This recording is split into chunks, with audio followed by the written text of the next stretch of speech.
Cette vidéo est financée par vos dons et disponible sous licence Creative Commons. N'hésitez pas à la partager, la réutiliser, la modifier, bref, vous l'approprier en accord avec la licence. Bon visionnage. Bien le bonsoir. Du côté des planètes, nous avons toujours Mars, bien visible en première partie de nuit. Pour les lève-tôt, Saturne et Jupiter, quant à elles, se lèvent au petit matin, laissant dorénavant assez de temps pour les observer avant l'arrivée du Soleil.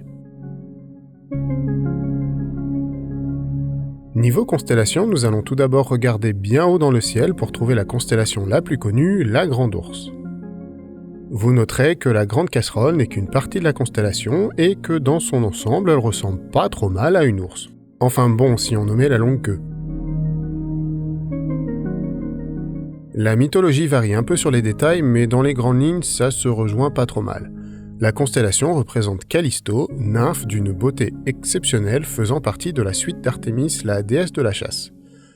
Zeus, comme à son habitude, ne pouvant résister à une belle femme, prit l'apparence d'Artémis et... vous imaginez la suite. De cette union naquit un fils, Arcas. Héra n'apprécia bien évidemment pas et échangea mère et fils en ours et les condamna à courir autour du pôle Nord éternellement sans jamais pouvoir se coucher pour se reposer. Cette constellation est globalement documentée et reconnue dans la plupart des cultures. C'est souvent la casserole qui a son importance, et souvent sous la forme d'un chariot. Du côté de la culture chinoise, cet astérisme a donné le nom à leur constellation de GPS, Beidou. Et il est à noter que certaines tribus amérindiennes ont été plus logiques que nous, voyant bien un ours, mais à la place de la queue, ce sont 3 chasseurs qui poursuivent l'animal. Pour finir, cette constellation est à l'origine du mot septentrional, la casserole étant reconnue comme 7 bœufs dans la Rome antique et appelée Septem Triones. Et ours en grec se disait Arctos, qui bien évidemment a donné le mot arctique. Dans cette constellation, nous allons tout d'abord trouver au milieu de la queue Mizar et Alcor, une étoile double assez facile à repérer à l'œil nu.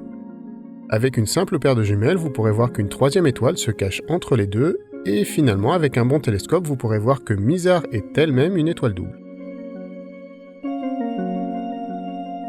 Sous le ventre de la Grande Ourse, nous allons trouver M97, une chouette nébuleuse planétaire. Cette bulle de gaz de presque 2 années-lumière de diamètre est située à presque 2400 années-lumière de nous et devrait être accessible à la majorité des lunettes et des télescopes. Elle ravira bien évidemment les photographes avec son joli contraste de couleurs bleu et rouge.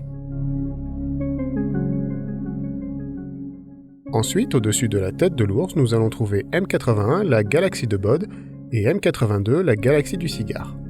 Si M81 est une belle galaxie spirale facilement accessible à tout instrument, M82 est en revanche plus difficile à observer. Vue quasiment de la tranche, elle apparaît sous la forme d'un cigare, d'où son nom, et à moins d'un bon instrument et de faire de belles photos, ne vous attendez pas à voir les filaments rouges perpendiculaires au cigare. Toutes deux situées à environ 12 millions d'années-lumière de nous, M82 semble souffrir de l'influence gravitationnelle de sa voisine, la déformant légèrement et générant aussi la formation de pas mal d'étoiles. En suivant la courbe de la queue de l'ours, nous allons tomber sur Arcturus, l'étoile principale du Bouvier. Cette constellation est facile à identifier avec sa forme de cerf-volant, l'origine mythologique du Bouvier, elle, est plutôt floue, mais généralement c'est lié à l'agriculture. Il pourrait représenter entre autres Philomélos, le fils de Déméter et inventeur de la charrue, ce qui est en lien avec les 7 bœufs de la Grande Ourse. Mais d'un autre côté, Arcturus signifie gardien des ours en grec et se rattache donc plus au mythe grec. Bref, ce n'est certainement pas moi qui vais trancher. Il n'y a pas grand-chose sur quoi pointer son instrument dans le Bouvier, on y trouve toutefois l'amas globulaire NGC 5466. Situé à plus de 50 000 années-lumière de nous, il sera plutôt réservé aux bons instruments.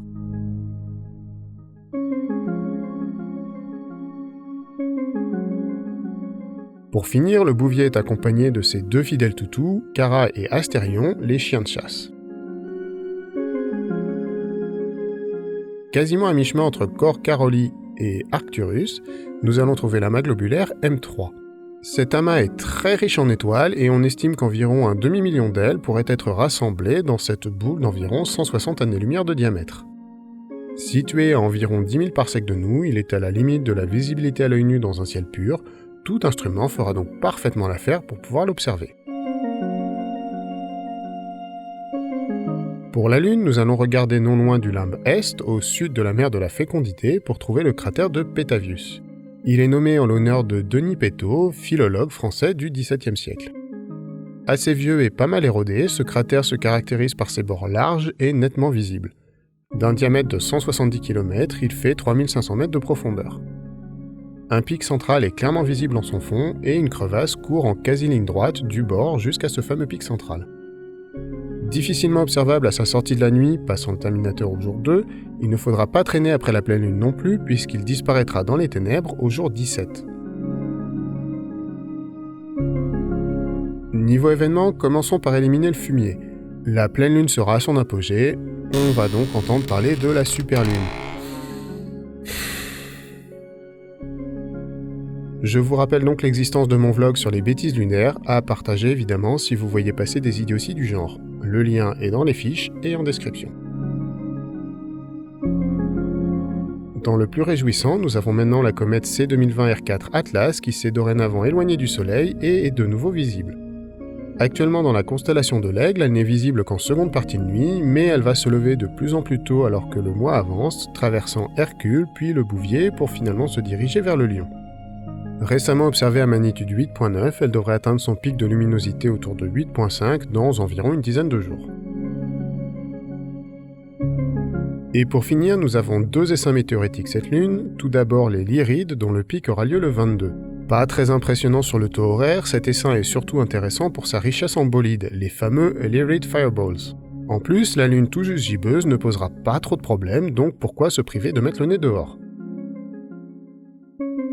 Et finalement, le 6 mai, nous aurons les états aquarides qui vous permettront d'admirer les poussières de la comète de Halley. Cette fois en croissant, la lune n'en sera que plus favorable. Et comme toujours, évidemment, les jours précédents et suivant le pic seront tout aussi bons pour pouvoir profiter du spectacle. Je tiens à remercier très chaleureusement les tipeurs et les utipeurs sans qui ces vidéos ne seraient pas possibles. Si vous aussi vous voulez les rejoindre et avoir les épisodes en avant-première, les liens sont en description. Évidemment, le combo YouTube, like, commentaire et partage aide aussi pas mal à faire découvrir la chaîne, n'hésitez donc pas à en abuser. Et sur ce, je vous souhaite une bonne nuit et vous dis à la prochaine lune.